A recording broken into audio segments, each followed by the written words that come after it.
உங்களுக்கு வீரர்கள் ஒரு நகரியை புது சிருஷ்டியை செய்கின்ற இறைவன் வாடிகாவன் இருவினையை அவனது ஆக்கினை தனது சக்தியின் வாயிலாக குடிமக்களாகிய உயிர்களுக்கு செலுத்துவான். இதுதான் சொல்ல வந்த செய்தி. கீழே வெண்பா பாருங்க. உள்ளதே தோற்ற உயிர் அணையும் அவ்வுடலில் உள்ளதாம் உச்சை வினை உள்ளடைவே வள்ளலவன் செய்பவர் செய்தி பயனுழைக்கும் செய்யே போல் செய்வன் செயலணையா என்று வினை உண்டா இல்லையா? நாம ஏதோ குத்து மதிப்பா ஒரு நம்பிக்கையை சொல்றேன்னு வச்சுக்கேன். நான் இல்லைன்னு சொல்றேன். இப்ப நீங்க எதை நிறுவனம்? நீங்க வினை உண்டு தான் சொல்றீங்க. நான் வினையெல்லாம் இல்லை. புத்துக்கு மாட்டேல காரணம் சொல்லுங்க.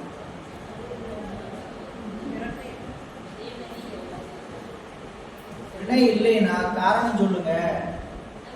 வினை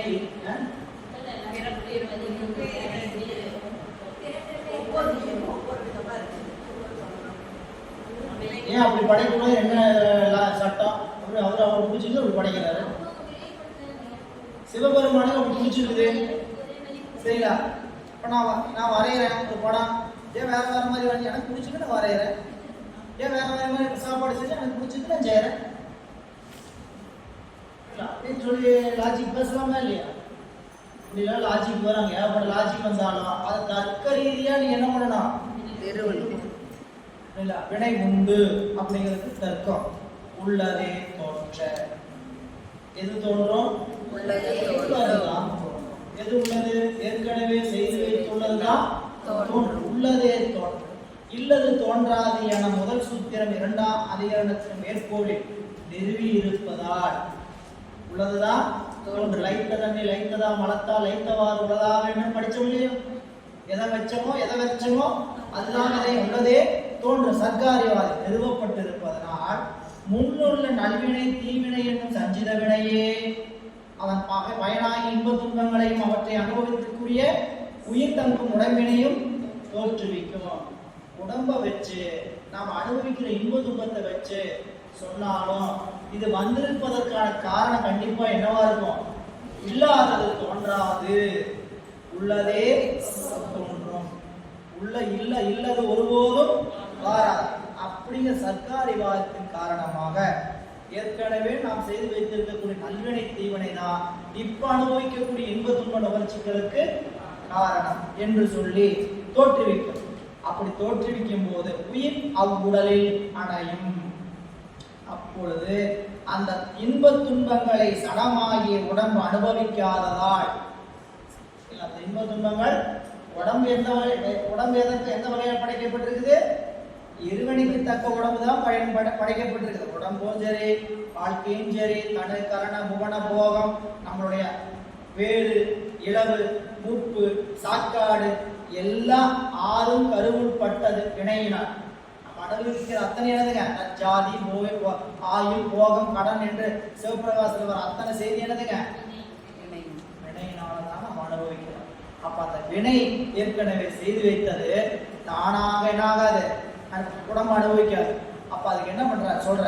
இன்ப துன்பங்களை சடமாயி உடம்பு அனுபவிக்காததால் சித்தாயி உயிரை அந்த உடம்பை பொருந்தி அனுபவிக்கும். அந்த இடத்துல ஒரு வரி விட்டுருக்குது, எழுதுங்க. உச்சை வினை உள்ளடைவே உள்ளதாம். பொருள் இருக்குது, ஆனா என்ன இல்லை, பாட்டில் வர வேண்டிய செய்யுளுடைய வர வேண்டிய முச்சை வினை உள்ளடைவே உள்ளதாம்.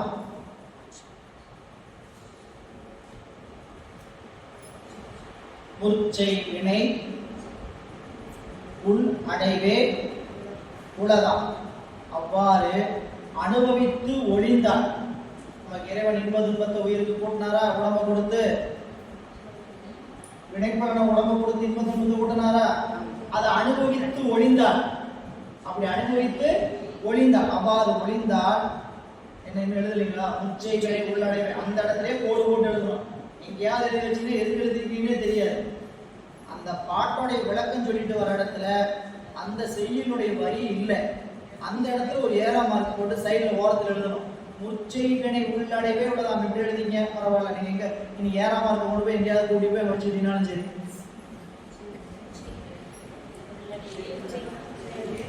உச்சை வினை உள்ளடவே உள்ளதா சொல்றார். அப்ப அவ்வாறு அனுபவித்து ஒளிந்தார். மேல்வினை உண்டாவது எப்படி என்றால், அனுபவிக்கும் போது நான் ஏற்கனவே உள்ளதான் அனுபவிச்சேன், இப்ப அனுபவிச்சுட்டு இருக்கிறேன், இப்ப அனுபவிச்சு ஒளிஞ்சிருச்சுன்னா மறுபடியும் எப்படி மேல்வினை உருவாச்சு அப்படிங்கிறதுக்கு எப்படி என்றால், முச்சை வினை உள்ளடவே உள்ளதா. முச்சை வினையை அனுபவிக்கும் பொழுதே புதுவினை உள்ளதான். முச்சை வினை உள்ளடைவே அப்படின்னா, முச்சை வினை அனுபவிக்கும் பொழுது அடுத்த வினை உள்ளதான். எப்படி உள்ளதான்னு கேட்டா, அந்த வினை பயனை அனுபவிப்பதற்கு ஏதுவாகிய விருப்பு வெறுப்புகள் உண்டாவதால் அவற்றால் மேலைக்கு வினை விருப்பு வெறுப்புனால நமக்கெல்லாம் கட்டாயம் கேரண்டி. இதுல வேணா கேரண்டி கொடுத்துடலாம். என்னதுங்க, 100% நமக்கு மேல்வினை உண்டு. 100% மேல்வினை உண்டு. ஏதாவது ஒண்ணுல விருப்பு வெறுப்பா இருக்குது, எதை தொட்டாலும் விருப்பு வெறுப்பு தான். சரிங்களா?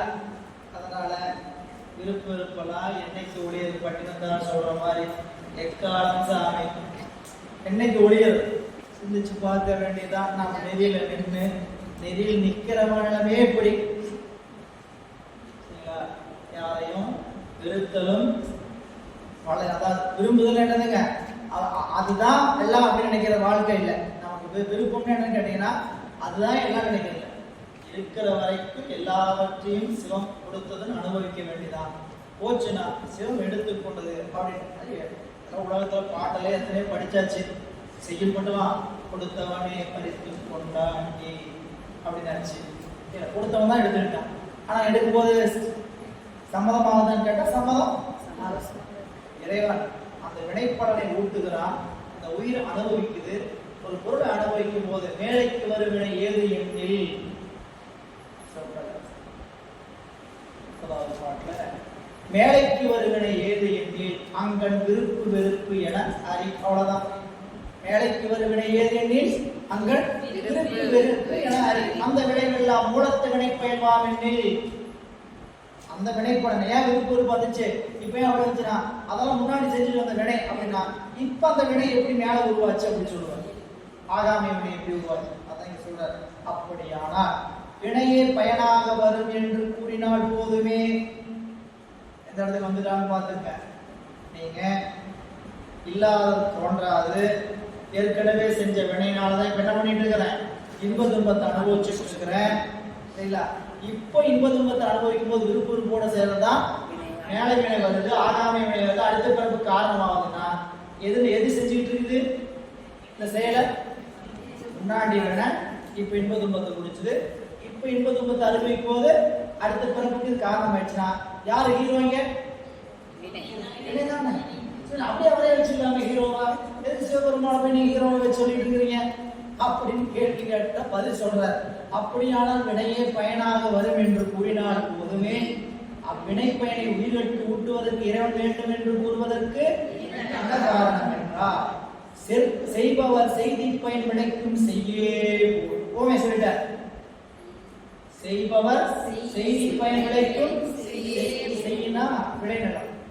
செய்பவர் செய்தி பயன் விளைக்கும் செய்யே போனா உழவன் விதைக்கக்கூடிய நிலத்துல தன்னுடைய உழவினால் காரியம் செய்தாலும் அவன் செய்யற உழவு காரணமாக இருந்தாலும் எது பலனை தருகிறது? பலன் எதுங்க? விதைதானே தருது, நிலமா தருது. நிலம் தான் துணை காரணம். ஆனா எது இல்லாம வராது? உழவர் செய்யும் தொழிற்கு தக்க பயனை விளை நிலம் விளைவிப்பதே அன்று அத்தொழில்தானே. அந்த விதைய இறைவனை வச்சிருந்தாலும் வச்சிருக்கேன் இதுங்க வினைய. இறைவன் வினை இறைவன் வசம் இல்ல. சரிங்களா? இப்ப வினை இறைவன் வசம். அதாவது தொழிலாளர் உழவன் விதையை கையில வச்சிருந்தா விளைச்சிருமா? நிலத்துல போட்டாங்க. அப்ப நிலம்தான் பலனை தருது. சரிங்களா? அதனால விளை நிலம் போல் சொல்ற உழவர் செய்யும் தொழிலுக்கு தக்க பயனை விளைநிலம் விளைவிப்பதே அன்றி அத்தொழில்தானே விளைவிக்கும். அதுபோல வள்ளலவன் செயல், அதுபோல வள்ளலவன் செயல் முன்பு அதுபோல வள்ளலவன் செய்வனா முன்வினையின் அனுபவம் பின்வினையின் வித்துமாகி தொன்று தொட்டு வரும் அவ்வினைப்பயன்களை வள்ளலாகிய இறைவனை உயிர்களுக்கு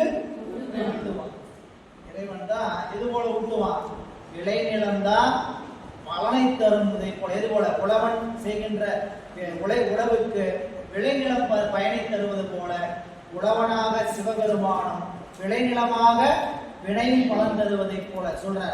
செயல் சென்று அணைய செயல் சென்று அணைய அவ்வாறின்றி வினை தானே உயிர்களுக்கு பயனாய் வந்து பொருந்த மாட்டாது அப்படின்னு காட்டுற. இதுல வந்து ஊமை எழுதிக்கீங்க. எது அதுக்கு சொன்ன ஊமை? முதல்வன் விளைநிலம், வினை உழவு,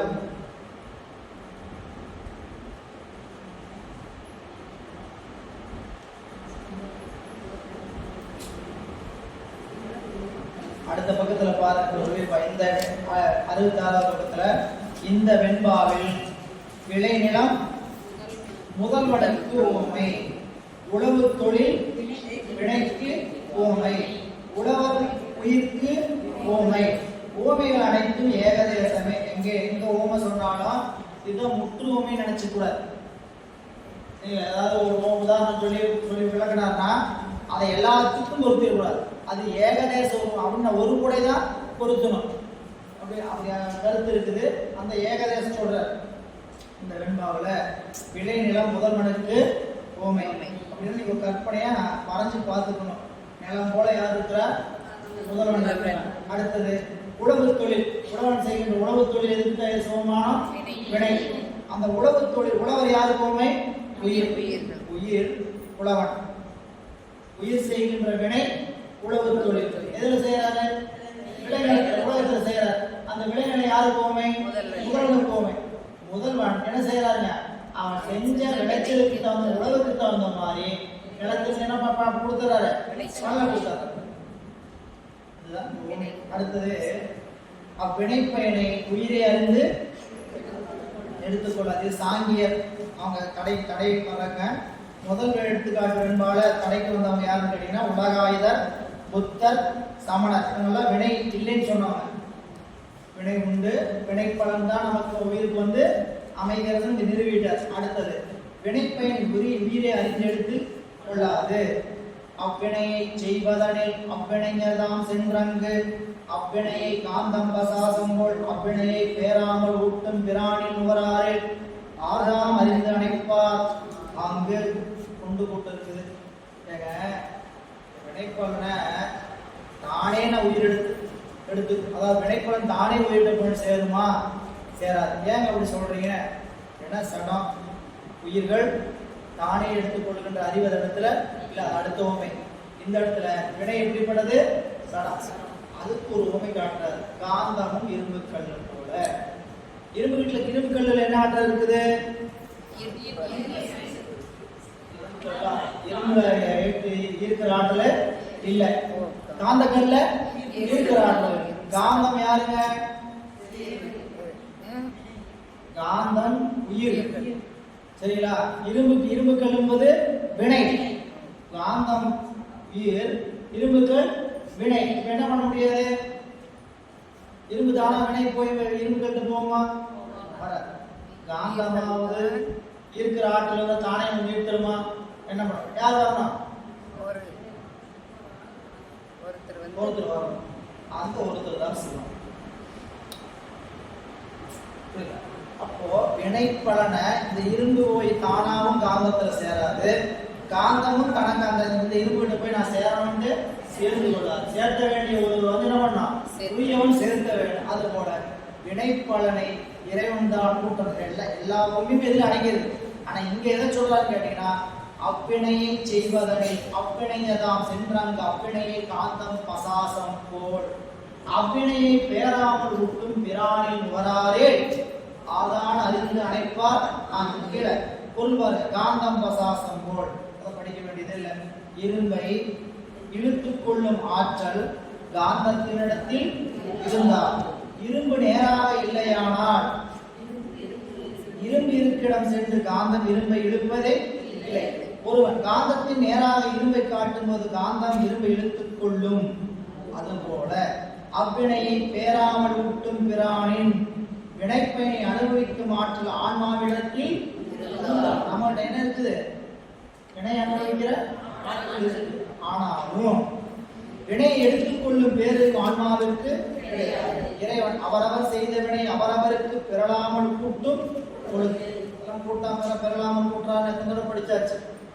பின்னமர கூட்டும் பெறலாமல் கூட்டும் அவ்வளவு செய்த வினை இன்ன வினை இன்ன தளத்து இன்ன பொழுது இன்னபடி இன்னதனால் எய்துவென அறிந்து அன்ன வினை அன்ன பொழுது அன்னதளத்து அன்னதனால் பின்னமர கூட்டும் சும்மா தடுவதுமோ சும்மா பிடி வருமோ சும்மா வருமோ சுதற்காம் அம்மாள் முன் செய்த வினைக்கு சிவனரும் செய்கின்றார். அது சிவனரும் வினை கூட்டுறது சிவன் அருள். எனவே அவ்வினையை தாம் வினை அவ்வினையர்தாம் அவ்வினையை செய்வதனில்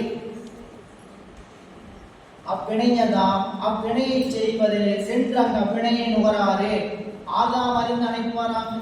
அவ்வினை பயனை அனுபவிப்பதற்குரிய உடம்பினில் உயிர்கள் பொருந்தி அனுபவிக்கும். இறைவன் கூட்டவில்லையானார் இந்த உயிர் உடம்பிலிருந்து வினை அனுபவிக்கும். உடம்புக்குள்ள இறைவன் கூட்டலைன்னா கூட்ட சிற்றறிவுடைய உயிருக்கு வினை பயனை வேறு யாதான் கூட்டுவார்? முற்றறிவுடைய இறைவனை என்று சிற்றறிவு உயிருக்கு வினைப்பயனை கூட்டுவார் ஒருவர் இல்லையா? அடுத்தது வினைப்பயனை இறைவனே கூட்டுவன். மீமாஞ்சகர் என்ன சொல்றான்னு கேட்டீங்கன்னா வினைப்பயன் மீமாஞ்சகருடைய கருத்து முதல்ல உலகர் உலகாயுதர் சமணர் புத்தர் 3 பேர் என்ன சொன்னாங்க? வினை என்பது இல்லை, நம்ம வினை உண்டு. வினை இருக்கிறதுனால தான் நமக்கு என்ன வருது? இன்ப துன்பம் வருது. உள்ளதுதான் நமக்கு என்ன பண்ணுது? தோற்றுதுன்னு சொன்னார். இரண்டாவது வினை வந்து தானே உயிரை சென்று அடையும். வித்தியாசமாக யாருங்க? சாங்கியர். அவங்க என்ன சொன்னாங்க? வினைப்பயன் தானே போய் உயிரை சென்று சேரும் அப்படின்னு சொன்னாங்க. அவர்கள் மறுத்தார். அடுத்தது மூன்றாவது யாருங்க? அங்க ரெண்டு மறுப்புமே வந்துருச்சு. என்னதுங்க? சாங்கியர்களுடைய கொள்கையும் வந்துருச்சு, இவங்களுடைய அதாவது பௌராணிகள் அவங்களுடைய கொள்கையும் வந்துருச்சு. எனவே வந்ததுனால வினைப்பயன் உயிரை தானே அறிந்து எடுத்துக்கொள்ளாது, வினையும் சென்று சேராது, உயிரும் தானே வினைப்பயனை அறிந்து எடுத்துக்கொள்ளாது. அடுத்தது என்ன வந்தது தடை கேட்டீங்கன்னா மீமாஞ்சகர் அவங்க என்ன சொல்றாங்க கேட்டீங்கன்னா வினைப்பயன் உயிரை தானே சென்று அடையாது என்றாலும் அந்த உயிர் சென்று எடுத்துக்கொள்ளும். உயிர் சென்று எடுத்துக்கொள்ளும். அப்படி உயிர் சென்று எடுத்துக்கொள்ளாததுக்கு என்ன பண்றாங்க? நீங்க முதல்ல என்ன சொன்னீங்க? வினை சடம் அதனால போய் எடுத்துக்காதுன்னு சொன்னீங்க. அங்க ஓமை என்ன சொல்லப்பட்டிருக்குது? இரும்பும் காந்தமும் தானே. காந்தமும் சடம், இரும்பும் சடம். சடப்பொருளும் எடுத்துக்காது. சரி, அறிவும் பொருள் போய் எடுத்துக்கணும் இல்லையா? அறிவு பொருள் போய் எடுத்துக்க முடியாது அப்படின்னு சொல்றதுக்கு அடுத்த ஓமை காட்டுறார். இந்த வினைப்பலனை இறைவனை அறிந்து கூட்டுவன். நெல்லிற்கு உமியும் நிகழ் செம்பில் கலிங்கோல் சொல்லி புதிதன்று தொன்மையே பள்ளி வளகன்மம் அன்று உணவாம் பல்லலால் முன்பால் அலர் சோகம் செய் அமலத்தான். ஊமை இந்த பாட்டு என்ன? தாமரன் சூரியன்.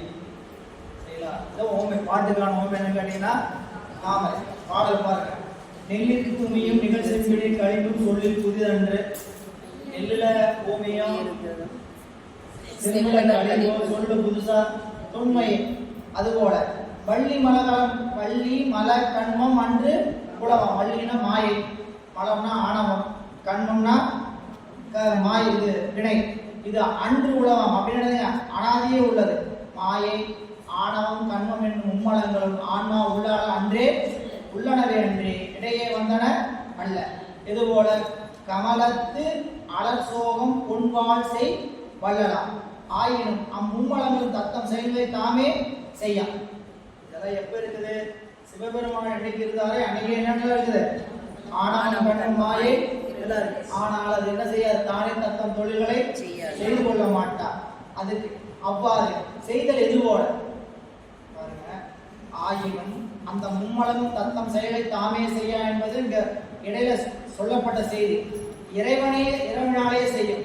அவ்வாறு செய்தல் இறைவனாலேயே வினைப்பலன் நமக்கு வந்து சேரும் அப்படிங்கிறதுக்கு என்ன உண்மை காட்டுறான்னு கேட்டீங்கன்னா அவ்வாறு செய்தல் எது போல என்றால் முன்பே உள்ள தாமரை மலர் சூரியனால் முன்பு விரியாதது விரிதலும் முன்பு விரிந்தது பாடுதல் போல.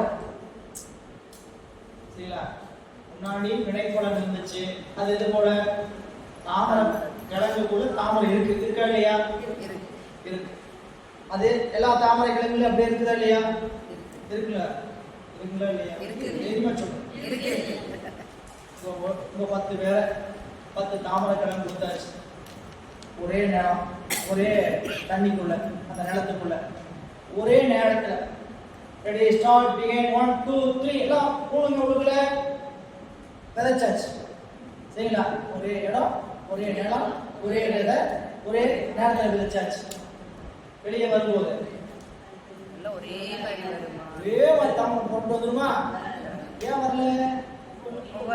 ஒவ்வொன்றுக்குள்ள இருக்கக்கூடிய ஆற்றல் வினை என்னவா இருக்குது? அதனால என்னங்க, சூரியன் தன்னுடைய செயலை செய்யறதுனால அதுக்கு எப்ப அந்த வினைப்பலனை கொண்டு வந்து சேர்க்க வேண்டும் என்று இறைவன் கருதுக்கு அந்த வினை என்ன பண்றாங்க? அனுபவத்தை கொடுக்கிறார். அதுபோல வினை தானாக வந்து தொழில் செய்ய மாட்டாது, உயிர் என்று எடுத்துக்கொள்ள மாட்டாது. இறைவன் என்ன பண்றாங்கன்னா, நெல்லுக்கு மேல் செம்பள கழிப்பு அனாதியே இருந்தாலும் அதுபோல அனாதியே என்று இருக்கிறது போல பள்ளி மல கண்மம் மாயை ஆணவம் கண்மம் எல்லாம் அனாதியாக இருந்தாலும் அனாதியாக இருக்கிறதுனால அதுவே தொழில் செய்து நமக்கு எல்லாம் கொடுத்துருக்குன்னு நினைக்க வேண்டாம். அது என்ன பண்ணும்? நிலத்துல தாமரை போல அலர் சோகம் செய் கமலத்தான். தாமரை மலர் மீது, அதாவது சூரிய கதிர்கள் தடாகத்தின் மீது படும்போது ஒரு சில தாமரைகள் முக்காக இருக்கிறது, ஒன்று சில மலர்ந்து இருக்கிறது, ஒரு சிலர் ஆடி இருக்கிறது. இது சூரியனின் குற்றம் அல்ல, விலங்கினுடைய வினை குற்றம். அதுபோல உயிர்கள் செய்த வினைக்கு பலனை இறைவன் எந்த விதமான பாரபட்சமும் இன்றி கூட்டுகிறான், கதிரவனை போல. சரிங்களா? அதனால அவனை நீங்க என்ன சொல்லக்கூடாது, அவனை போய் குற்றம் சொல்லக்கூடாது. சாமி நீங்க எனக்கு இப்படி பண்றீங்க அப்படி பண்றீங்க, அவங்களுக்குலாம் நல்லதா பண்ணிட்டு இருக்கு, எனக்கு மட்டும் இப்படி பண்ணிட்டு இருக்கிறீங்க, எல்லாம் நமக்கு நாம செஞ்சதுதான் விளைஞ்சிருக்கு, நாம செஞ்சதுதான் விளைஞ்சிருக்கு. அதனால அதை காட்டுறார். இந்த பகுதி ரொம்ப விரிவான பகுதிங்க. 2-3 பக்கம் வீட்டில் படிச்சு பாருங்க. ஆணவ மனம்னா என்ன, கண்மம்னா என்ன, மாயைனா என்ன. இந்த 2ஆம் நூற்பா எதை பற்றி சொல்ல வந்தது? 2ஆம் நூற்பா எதற்காக வைத்திருக்கிறார் மெய்கண்டார்? அது கருத்துரை. அது கருத்துரை. சரிங்களா? புனருற்பத்தை சொல்றது எதுக்காக சொல்றாரு? நூற்பா எதற்காக? பாச உண்மை சொல்வதற்காக. நூற்பா எதற்கு? பதி உண்மை சொன்னார். 2ஆம் நூற்பா எதற்கு? பாசம் உண்டு. இப்ப பாசம் உண்டுன்னு பெற்றாச்சா இல்லையா? என்னென்ன உண்டு? ஆணவம் உண்டு, கண்மம் உண்டு, மாயை உண்டு. 3ஆம் தேதி சொல்லிட்டாரா இல்லையா? ஆணவம் கண்மம் மாயை 2ஆம் தேதி சொல்லியாச்சா? அப்போ ஆணவத்தினால் உயிர்களுக்கு கண்மமும் மாயையும் கூட்டப்படுகிறது. அந்த கண்மம் தான் வந்து நமக்கு ஒவ்வொரு பிறப்பிலும் வேறு வேறு பிறப்புகளை கொண்டு வந்து தருகிறது. அதுல இருந்து அப்படியே கொண்டு வர இந்த இறந்த உயிர்கள் மேல பிறப்பதில்லை. இறந்த உயிர்ல என்ன ஆகுதுல, ஒரு உயிர் ஒரு தடவை பிறந்தா மறுபடியும் என்ன ஆகுதுல, இறந்துருச்சுன்னா மறுபடியும் வந்தெல்லாம் பிறக்காது. இப்படி சொல்ற கூட ஒரு கூட்டம் கிரீடா பிரம்மவாதிகள், அவங்களுடைய பேரு கிரீடா பிரம்மவாதிகள். அவங்க என்ன சொல்றாங்க? உயிர்கள் இறத்தலும் பிறத்தலும் அதற்கு பிறந்த உயிர்கள் இறந்த உயிர்கள் மேல பிறப்பதில்லை. பாரு, இனி வான்மாக்கள் மாறி பிறந்து வரும். அது மேற்கோள். ஏது தோற்றமும் ஈரும் உள்ளதற்கல்லது உளதாதல். தோற்றமும் முடிவும் எதுக்கு உண்டு? நூற்பாலே படிச்சாச்சு. அங்க சொன்ன கருத்து வேறு. கடற்பொருள் தோன்றி நின்று அழியும். இருக்கிறத பார்த்தா தோற்றம் உண்டு அழிவுண்டு என்று அனுமான பிரமாணத்துல தெரிஞ்சுக்கிட்டோம். இங்க வேறு ஒரு காரணத்துக்காக சொல்றார். என்ன? தோற்றமும் ஈரும் உள்ளதற்கல்லது உலகாதல் இன்மை.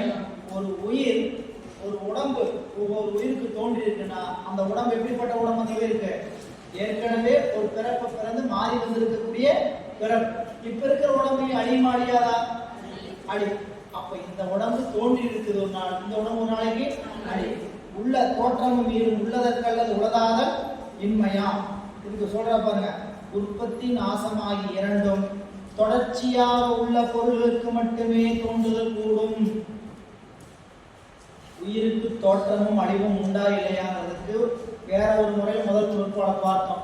சரிங்களா? சடப்பொருளுக்கு தான் தோன்றுதல் நிலைத்தல் அழிதல் உண்டு, உயிர் பொருளுக்கு தோற்றுதல் அழித்தல் நிலைத்தல் அழிதல் இல்லைன்னு சொன்னோம். எதை வச்சு சொன்னாங்க?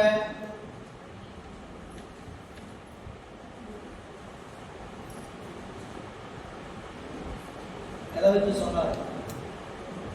சடப்பொருள் எல்லாம் தோன்றி நின்று அங்க வச்சு ஒரு லாஜிக். சடப்பொருள்லாம் தோன்றி நின்று அழிவிட்டு, அதனால உயிர் என்ன பொருள் இல்லை? சடப்பொருள் இல்லை. உலகம் உடம்புலாம் சடப்பொருள். அதுக்கு கூட கூட அதிக பேரணும்னு சொன்னார். அவையவுக்கு பல கூறுகளா அப்படி சுட்டி எரிப்புலாம். இதுக்கு என்ன காரணம் கேட்டீங்கன்னா வேற அங்க நம்ம விவரமா படிச்சோம். இங்க இன்னொரு வகையை காட்டுற, தொடர்ச்சியாக உள்ள பொருள்களுக்கு அன்றி நிலைத்த பொருள்களுக்கு தோன்றுதலும் அழிதலும். தொடர்ச்சியாக உள்ள பொருள் எதுங்க? உயிர் தொடர்ச்சியா வரக்கூடியது. எல்லா பொருளையும் தொடர்ச்சி. அதுக்கு என்னது கிடையாது? தோன்றுதல் அழிதலும் கிடையாது. தொடர்ச்சி இல்லாத பொருளுக்கு என்ன தோன்றுதல் அழிதல். அதான் சொல்ற, தொடர்ச்சியாக உள்ள பொருளுக்கு மட்டுமே தோன்றுதல் கூடும். அதாவது உற்பத்தி நாசமாகி இரண்டும் எதற்குண்டு? தொடர்ச்சியாக உள்ள பொருளுக்கு மட்டுமே தோன்றுதல் கூடும். அத்தொடர்ச்சி இல்லாத பொருளுக்கு தோன்றுதல் கூடாது. அதாவது எனவே இவ்வான்மாக்கள் மாறி பிறந்து வரும் என்றது. தொடர்ச்சியாக உள்ள பொருள் இங்கு உயிராகும். உயிர் தோன்றி அழிதல் இல்லை. ஆகலின் பிணைக்கீடாக உடலை எடுத்தலும் அவ்வுடலின் பிரிதலுமே உயிருக்கு தோன்றி அழிதல். உயிருக்கு என்னன்னு கேட்டீங்கன்னா உடலை எடுக்கிறது தோன்றுதல், அழிதல், பிறத்தல். இதை தோன்றி அழிதல்னா என்னன்னு கேட்டீங்கன்னா உயிர்கள் உடலை எடுத்தலும் அவ்வுடலின் பிரிதலுமே தோன்றி அழிதல். உயிருக்கு மறுபிறப்புண்டு என்பதை இந்த அதிகரணம் உயிருக்கு என்ன உண்டு? என்ன மறுப்பு வந்திருக்குது? உயிர்களுக்கு மறுபிறப்பு இல்லை. இன்னைக்கு சொல்றவங்க இருக்கிறாங்க, இந்த ஒரு பிறப்பு தான் உயிர், மறுபிறப்புலாம் கிடையாது. பாவ மன்னிப்பு கேட்டீங்கன்னா மறுபிறப்புலாம் கிடையாது அப்படின்ட்டு இருக்கிறாங்க. அடுத்த எடுத்துக்காட்டு, உயிர்கள் மாறி பிறந்து வரும். நாமெல்லாம் மாறி பிறக்கிறோமா இல்லையாங்கிறதுக்கு ஒரு வெண்பா காட்டுறார். என்ன வெண்பா பாருங்க. கண்ட நனவை கனவுலகில் தான் மறந்து விண் படர்ந்து அத்தோடு வினையினால் கண் செவி கெட்டு உள்ளதே தோற்ற உளம் அணுவாய் சென்று மனம் தள்ள விடும் கருவில் தான். நாம நனவுல பார்த்தத கனவுல போனாலும் மறந்துடணும். திருப்பெண்ணை படிச்சோம் இல்லையா? கண்டவற்றை நாளும் கனவில் கணங்கேடும் திந்தர்களுக்கோ என்னும் செயல் படிச்சோம். அப்படி நனவுல பார்த்ததை கனவுல மறக்கக்கூடிய கண்ட நனவை கனவுணர்வில் தான் மறந்து, இது எதுங்க? ஊமை. அது போல இந்த உயிர் என்ன பண்ணும்? உடம்பை விட்டு நீங்கி போகும் சூக்கும் உடம்புல. இங்க நனவு உடம்புன்னு சொன்னது தோள உடம்பு, கனவு உடம்பு என்பது சூக்கும் உடம்பு. நம்ம அடுத்த நூற்பால இதை பற்றி இன்னும் விரிவாக படிப்போம். நம்ம கனவு காண்ற உடம்புக்கு பேர் என்னதுங்க? சூக்கும் உடம்பு. இப்போ நனவு உடம்புல நாம் என்ன பண்ண முடியாது? கனவு காண முடியாது. நான் காண்டுட்டு இருக்கிறேன்னா நீங்கள் கருவிலாம் கழிஞ்சிச்சுன்னு அர்த்தம். நமக்கு நனவுல இருந்த கருவிலாம் கழிஞ்சிச்சு. சரிங்களா? நனவுன்னு 100% நனவுல இருந்து நீங்கள் கண்டுதான் அர்த்தம் இல்லை. இப்போ நீங்கள் கண்ணை முடிச்சுக்கிட்டு இருக்கிறீங்க, நம்புறேன், கண்ணை முடிச்சுக்கிட்டு இருக்கிறீங்க. முடிச்சுட்டு இருக்கும்போது பாடம் கேட்டு இருக்கும்போது நினைப்பு வேற எங்கேயோ போகுது. சரிங்களா? வீட்டை நினைக்கிறீங்க, வேற எங்கேயோ போகுது. இது என்ன? இதுக்கு பேர் என்னதுங்க? கனவு. தூங்கி நமக்கு எதுவும் தெரியாம வர்றதுக்கு பேர் மட்டும் கனவு அர்த்தம் இல்லை. இதுல விழித்துக்கொண்டே கனவு காணுங்க. விழித்துக்கொண்டே நமக்கு நம்ம அப்ப என்ன கேட்டீங்கன்னா, கனவுக்கு போகும்போது அவத்தை படிப்போம் 4ஆம் நூற்பால. அந்த 4ஆம் நூற்பால அவத்தை படிக்கும் போது கனவுக்கு போகும்போது நம்மளுக்கு கொடுத்திருந்த எத்தனை கருவி கண்டுறோம்? படிச்சிருக்கோம். உண்மை வகுப்புலையும் படிச்சாச்சு, திருவருப்பையிலையும் கொஞ்சம் படிச்சாச்சு. மறுபடியும் படிப்போம். நமக்கு 35 கருவியிலிருந்து 10 கருவி கண்டதுக்கு அப்புறம் என்ன ஆகும்? கனவு நிலைக்கு போவோம்.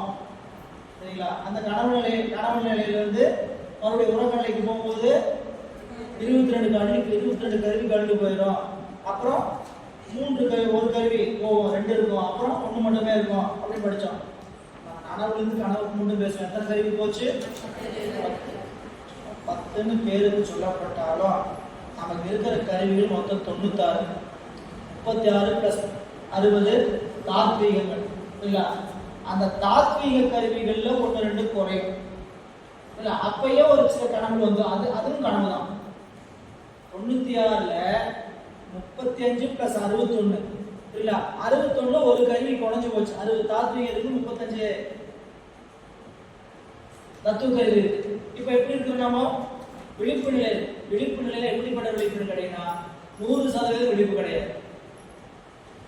ஒரு கருவி என்ன ஆயிடுச்சு? குறைஞ்சு போச்சு. குறைஞ்சது எந்த கருவின்னு சும்மா ஒரு பேச்சுக்கு வச்சுக்கலாம். வயிறு பசிக்கிறதுக்கு ஒரு காத்து இருக்கு, அந்த கருத்தை அதான் சொல்லணும். வயிறு பசிக்கிறதுக்கு ஒரு காற்று இருக்கு, அந்த காற்று என்ன ஆயிடுச்சு? வேலை செய்ய ஆரம்பிச்சிருச்சு. அந்த ஒரு கருவி தான். அந்த காற்று என்ன ஆயிடுச்சு? வேலை செய்ய ஆரம்பிச்சிருச்சு.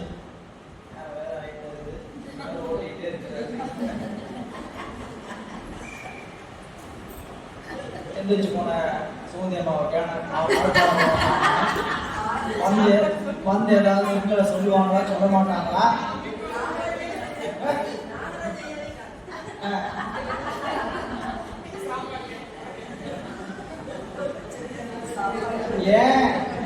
ஏன் உங்களுக்காகத்தான் இன்னைக்கு எவ்வளவு நேரம் கழிச்சு கொண்டு வராங்க. காலையில் நிறைய துணிகளை பணமா சாப்பிட்டீங்களா?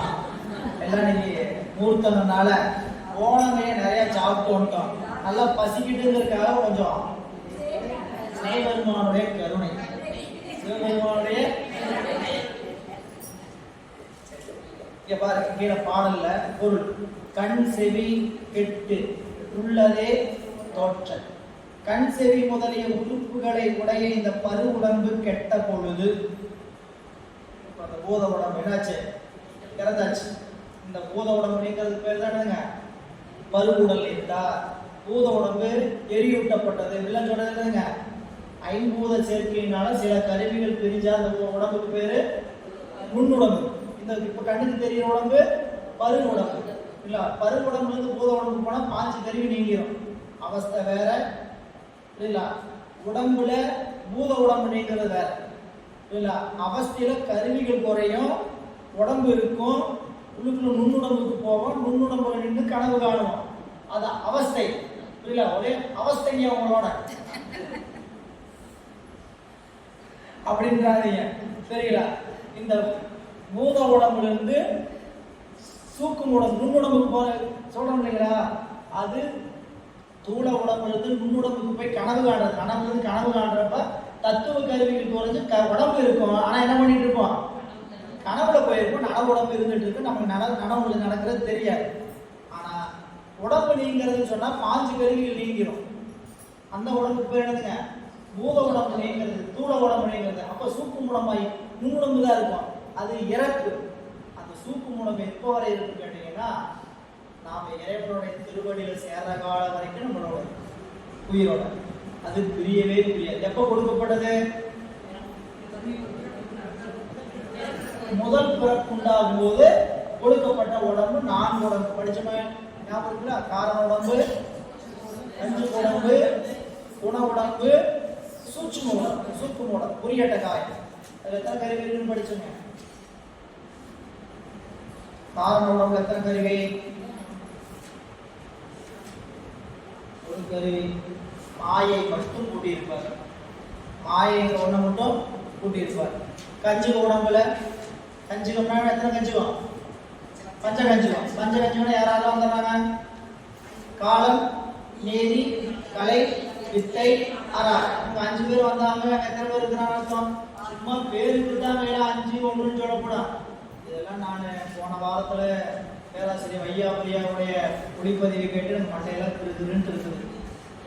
இன்னும் இத்தனை சொல்றாங்களே, இதையெல்லாம் வாங்கிக்கிட்டு நாம முதல் புரிஞ்சுக்கிட்டு இதை எப்படி கொண்டு போய் இம்ப்ளிமெண்ட் பண்றது, இவங்களுக்கு எப்படி ப்ரெசன்டேஷன் பண்றது ஒன்றும் புரியலையே. சரிங்களா? அவங்க சொல்றதெல்லாம் வேண்டாம். சொன்னோம்னா நீங்க நிறைய குழம்பிக்குவீங்க. அதெல்லாம் வேண்டாம். சரிங்களா? இப்படியே தெரிஞ்சுக்கிட்டு போவோம். சரிங்களா? எதாவது புரிஞ்சுக்கிட்ட அளவுக்கு ஒன்று சொல்லலான்னு பார்த்தா அதை நம்மளோட சொல்லி நீங்க எதையாவது குழப்பிக்கிட்டு அது வேண்டாம். அப்போ பஞ்ச கஞ்சுக்குன்னு சொன்னா எத்தனை பேர் வந்துட்டாங்க? 5 பேர் வந்துட்டாங்க. 1 இருந்தாங்க, மாயை இருந்தது. 2வது என்ன வந்துச்சு? பஞ்சகஞ்சுகம் அது என்னதுங்க? 5 பேர் தான். இப்ப இங்க எத்தனை பேர் இருக்கிறாங்க? 7 பேர் இருக்கிறாங்க. கூட வந்துட்டானா? கூட வந்துட்டாவே யாராவது என்னெல்லாம் இருக்குது அங்க? சுத்த தத்துவம் இருக்குது. காலமே அதாவது நாதம் வந்து சாதாக்கியம் மகேஸ்வரம் சுத்த வைக்கும். எத்தனையாச்சு இப்போ? 12 இருக்குதுங்க. 2வது உடம்புலயே 12 இருக்குது. இப்போ 3வது உடம்பு என்னதுங்க? குண உடம்பு. குண உடம்புல என்ன சேர்க்கப்படுது? மூலப்பிரகிருதி. மூலப்பிரகிருதி அங்க என்ன வந்துச்சு? சித்தம் வந்தாச்சு இல்ல? சித்தம் வந்தாச்சு. அப்ப என்ன தெரிவியாச்சு?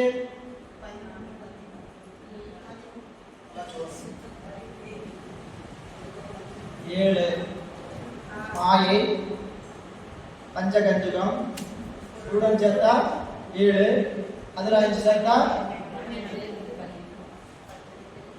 12. அப்புறம் மூலப்பிரகிருதினா சித்தம் வந்தாச்சு. 3வது என்ன வந்தாச்சுங்க? சித்தம் வந்தாச்சு. அது என்ன வந்தாச்சு? சித்தம் வந்தாச்சு. 13 வந்தாச்சு. அப்புறம் 4வது சூக்கும உடம்பு என்ன வருது? சூக்கும உடம்புல என்ன செய்யுதுங்க?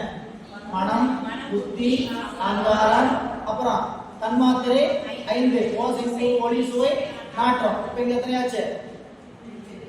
8. 8 13 21. 21ல இருந்து சுத்த தத்துவத்தை 5 வெட்டா 16 கருவிகள் இருக்கும். இதனாலதான் இந்த 14ஆம் நாள் வழிபாட்டை செய்யறோம். ஏன் இறந்தவங்களுக்கு 14ஆம் நாள் வழிபாடு செய்யணும் அப்படின்னு கேட்டா, அந்த உடம்பு எத்தனை கருவிகளோடு இருக்கு? 16 கருவிகளோடு இருக்கும். மற்ற 5 கருவிகள் ஞானேந்திரியம் 5, கர்மேந்திரியம் 5, பூதங்கள் 5 நீங்க என்ன ஆயிட்டீங்களா? அதனால அதெல்லாம் போனதுனால பூத உடம்பு போயாச்சு, 15 போயாச்சு. மிச்சம் எத்தனை கருவி இருக்குது? 16 கருவி இருக்கு. இந்த 16 கருவி தான் தீர்த்தார் வழிபாடு. சரி, வேற வேற காரணம் புரிஞ்சுக்கிட்டீங்கன்னா தப்பு. 2 காரணம். முதல் காரணம் இது. 2வது காரணம் அதனுடைய திதி வச்சு பார்க்கணும். திதி வச்சு அடுத்த திதி வரும் இல்லை. அந்த 10ஆம் நாள் 3ஆம் நாள் காரியம் உட்காது அவசரத்துக்கு அவங்க சில பேர் குலஜனம் பண்ணியிருக்கிறாங்க. ஆனா அந்த குலம் அவன் முறையா இருந்தாலும் முறையா செய்ய வேண்டிய நீத்தார்கள் என்னன்னு கேட்டீங்கன்னா, சரி இங்க வந்துட்டீங்கன்னா கண் செவி முதலை உறுப்புகளை உடைய இந்த மறு உடம்பு கெட்ட பொழுதுங்க நீங்கிய பொழுது படைப்பு காலம் தொடங்கி மகாசங்கார காலம் வர அளவு நிலை பெற்றிருக்கும் நுண்ணுடல் அது என்னாச்சு? தேவலோகத்திற்குரிய பூதசார உடம்பாகவும் நரகலோகத்திற்குரிய யாதனா உடம்பாகவும் மண்ணுலகத்துக்குரிய பூத உடம்பாகவும் வினைக்கேற்றவாறு காரியப்பட்டு மகாசங்காரம் என்பது இந்த சூக்குமது அழிகின்ற முத்தி காலத்தை 4 உடம்பு. இப்ப நம்ம இந்த உடம்பு மனுஷ உடம்புல இருக்கிறோங்க. மனித உடம்பு போயிடுச்சு. என்ன உடம்பு இருக்கு நமக்கு? சூக்கும உடம்பு இருக்கும், நுண்ணுடம்பு இருக்கும்.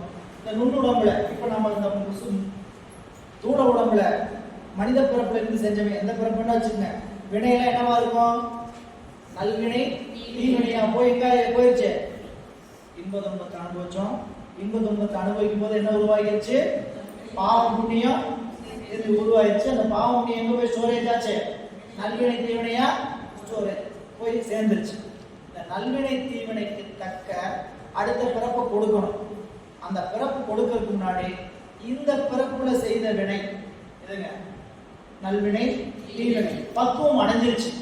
இந்த பிறப்புலயே என்ன பண்ணிடணும்? இப்பயே கொடுத்தோம். அன்னைக்கு டெலிவரி பண்றதெல்லாம் இருக்குது.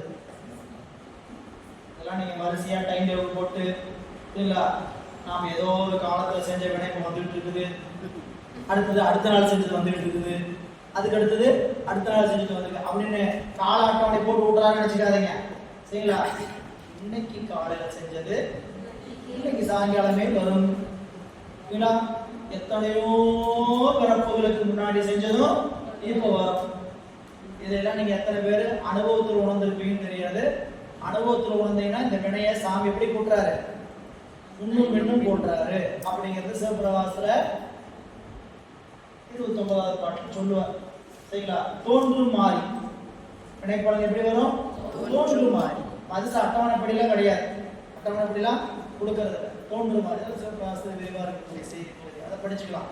இங்க நமக்கு இந்த உடம்பு செஞ்ச வினையில இந்த உடம்பு நீங்கினதுக்கு அப்புறம் இந்த பிறப்புலேயே பலன் அனுபவிக்க வேண்டிய இந்த பிறப்புல ஈட்டின இன்ப துன்பத்தை அனுபவிக்கிற சாமி என்ன பண்ணிடுவாங்க, கிளம்பு சொர்க்கலோகத்துக்கு, கிளம்பு நரகலோகத்துக்கு அப்படின்னு என்ன பண்ணுவாரு, அதற்கு ஒரு சட்டை. யாரோட கருணை என்னன்னு சொல்றது. இந்த உடம்புல போனா அனுபவிக்க முடியாது. இந்த உடம்புல போனா சூக்கு உடம்புல, சூக்கு உடம்பே வேண்டாம், இந்த உடம்போட அனுபவ வேண்டியதானே சொர்க்கலோகத்துக்கு, தாங்காது, அனுபவிக்க முடியாது.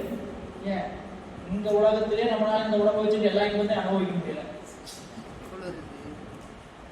இருக்கு, அனுபவிக்க முடியுதா? ஏன் நல்லா கொட்டி கிடக்குது, சாப்பிட பாரி, ஐயோ கொட்டி கிடக்குது, ஐயோ அப்படிங்கிறார் வள்ளலார். கிடக்குது சாமி அப்படிங்கிறார். அனுபவிக்க வழங்குகின்றாய் அருளாரம்பத்தை பாரிக்கொண்டு விழுங்குகின்றேன் விக்கினேன். ஏன் என் விதியின்மையா, எனக்கு அனுபவிக்கிறவனே இந்த பிறப்புல. அப்போ இந்த பிறப்புல இந்த உடம்பை வச்சுட்டு எல்லா இன்பத்தையும் தேவையான துன்பத்தையும் அனுபவிக்க முடியாதுன்னா, இந்த உடம்பை விட்டு நாம சொர்க்கலோகம்னு ஒண்ணு போனோம்னா அங்க இருக்கிற எல்லா தேவலோகத்துல இருக்க எல்லாத்தையும் அனுப்பிச்சிடும். எல்லாத்துக்கும் சொர்க்கலோகம் போகணும், சொர்க்கலோகம் போகணும், எவ்வளவு ஆசை. அங்க போன எல்லாத்தையும் அனுபவிச்சிட முடியுமா என்ன? கேட்டுக்கு போயிட்டு வந்த மாதிரிதான். என்னதுங்க, நான் அந்த நாட்டுக்கு போனேன், இந்த நாட்டுக்கு போனேன் பெருமையா என்ன சொல்லிக்கலாம், யூகே போனேன், யூஎஸ் போனேன், எல்லாத்தையும் பார்த்து வந்தோமா என்ன? ரேண்டட் என்னதுங்க, America return, US London return அப்படின்னு சொல்லிடல. லண்டன் முழுக்க சுத்திட்டா வந்தோம் இல்லையே. சரிங்களா? அது மாதிரி தேவலோகத்துக்கு போனோம்னா எல்லாத்தையும் போய் அனுபவிச்சுட்டு வந்தோமா என்ன? ஒன்றும் கிடையாது. ஏன் அனுபவிக்க முடியாது. நம்ம வினைக்கு எவ்வளவோ அவ்வளவுதான், அவ்வளவு காலம் இருக்கலாம், அவ்வளவுதான் காலமும் அவ்வளவுதான், அனுபவம் அவ்வளவுதான். அதுக்கு தகுந்த சட்டை மாட்டி விடுவார். கிளம்புல போய் இருக்கையாரத்துக்கு போனோம்னா மேலே ஏற ஏற நம்மளுக்கு தகுந்த மாதிரி எல்லாம் தயார் பண்ணுவாங்க. கீழே என்ன பண்ணிடுவாங்க, உடம்புக்குள்ள ஒட்டன மாதிரி ஒரு ஆடை, உடம்போட உடம்பா சேர்த்தன மாதிரி ஒரு ஆடை, அந்த அந்த ஆடைக்கு மேல ஒரு ஆடை, அது என்னதுங்க ஜீன்ஸ் அந்த மாதிரி போடுறது. அதுக்கு மேல ஜெர்கின், கையுறை, முகத்துக்கு முகமுடி, காலுக்கு எந்த காத்தும் எந்த துளையும் இல்லாம இது வரைக்கும் இருக்கிற கண்டக்கால் வரைக்கும் இருக்கக்கூடிய ஷூ, சாக்ஸ் எல்லாம் போடுறது. தப்பி தவறி கூட என்ன பண்ண முடியாது, எந்த தண்ணி உள்ள போச்சுனாலும் என்ன ஆயிடும், கால் மறுத்து போயிடும். நம்ம கால் மறுத்து இருக்குங்கிறதே நம்மளுக்கு தெரியாம நடந்துட்டு இருக்கும்.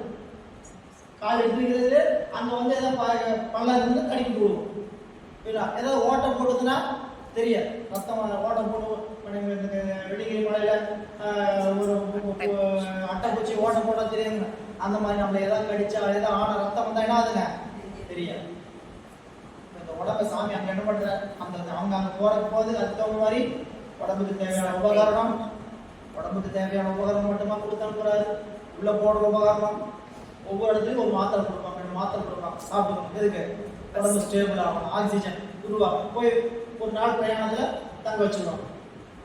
24 மணி நேரம் தங்குங்க, ரிலாக்ஸ் ஆகிட்டீங்களா, கிளம்புவாங்க. அடுத்த நாள் கிளம்ப வேண்டிய புரியல. அப்படி திருக்கைலாயத்திலேயே அப்படி இருக்கும்போது சாமி பண்றார்.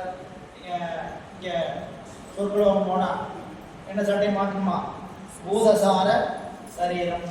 இந்த சரீரத்துக்கு அடுத்தது யாதனா சரீரம், அது எங்கீங்க நரகலோகம்.